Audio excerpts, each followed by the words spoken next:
Good morning, Kevin. So yes, your watches did arrive yesterday, and here's the first one. I guess first things first. Let's talk about the numbers. I'm still trying to figure out this new phone. This one, it's not bad. I mean, the numbers are low, but you can see that it's in beat. It doesn't have any beat error. It's gaining a bunch of time, but that's because it's running more slowly because the power is low. But I don't see any physical problems with the watch, with the movement. It's just running slow. The movement doesn't look bad at all. It even has lubrication in the capsule, which I think is interesting. I can't tell when the last time was it was serviced. The seal definitely is pliant, though it's a little flattened, but not much. The last date on the servicing mark I can see is from 1993. It had to have been serviced more recently than that, but it wasn't the greatest job. The mainspring feels thick. Once it starts getting up to the point where it's like starts to hit full power, I can feel that the mainspring is binding up inside the barrel. So that was probably never rebuilt. And the movement itself looks a little hazy, but not bad. I can tell you that based on what I can see, and even the mainspring barrel itself, like the lower arbor port, is actually pretty firm. So that's not bad. I can tell you that it just needs a service. That's it. But I mean, the rest of the movement itself, I mean, we're getting good basic starting numbers. So I'm not worried about this one at all.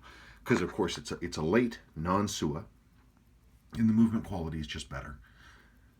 That has been my consistent feeling, is that the non-Suas, the later ones, this one is from 1984, they just have better quality movements.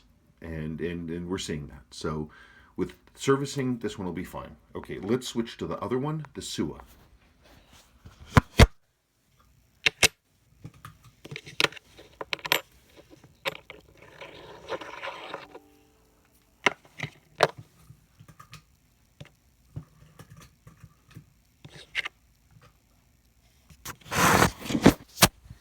Okay, here's the Sua. It is, yeah, it's a late. It too is a later Sua, very very late. So this is going to have the basically, from what I can tell, this will have the non-Sua quality movement. This one has, well, that's probably why it's running so poorly. It's massively out of adjustment. Oh my God. This scale beat error. This is when the tick doesn't match the tock. Instead of going, the balance going tick tock, tick tock, tick tock, it's loping, it's going tick tock, tick tock, tick tock. And so 8.9, that's almost as bad as it possibly can be. The scale runs from 0, which we saw with your other watch, to 9.9. This is 8.9, 8.7. That's terrible. That's probably a large reason why this thing was not running very well. It's just an adjustment, but even with that, I can see the amplitude is fairly low. Whew, man, I can't remember the last time I saw one in with adjustment that was that far out of adjustment. Oh my goodness. This watch has more, pardon me, this watch has more need of work. This lower port on here is definitely floppy. So that's probably going to need some adjustment and some work. Or actually, it's going to need some repair. Also, I noticed that the threads on your crown are worn. You're only getting about a quarter of a turn, but the threads on the case look okay. We might want to talk about replacing this crown. I have genuine original Seiko crowns, and that's something we might want to think about because this crown is barely holding, and I want to try a new crown on this and see if we can get more turns on that crown. 8.8 on the beat error. Yee. I mean, it's just an adjustment, but man, oh man alive, somebody did work on this and they didn't know what they were doing, or they didn't have a time grapher. Yay. Okay, let's talk cosmetics.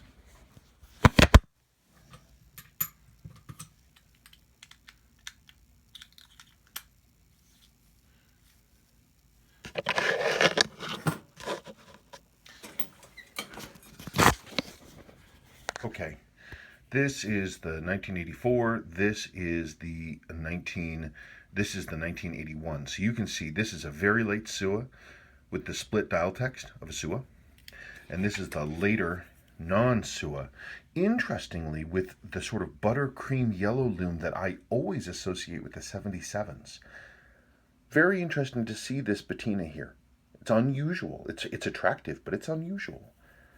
This one's fine. You've got some toning on the dial. You've got some darkening on the loom, but I don't mind it. The thing that I always sort of look for in a 6309 is that the hands are original and that the loom is white, because that's always the thing that goes first. A little bit of dial patina like that, to me, that's just character. That doesn't bother me. The watches are original. They've had a lot of wear. You can see the case brushing is mostly gone. There's a little bit more here, but this one is polished down pretty hard. But the watch doesn't ever look like it was abused to me. The inserts are original on both of them. With the servicing, you should be fine on both. So, servicing, seals. I haven't really looked closely at the crystal, but servicing and seals definitely, and that will be good. This one is going to need service, seals, lower arbor port repair, and potentially a new crown, because those crown threads look like they're pretty worn. But I think between those two things, you should be set. I can't believe the beat error on this one. That's nuts.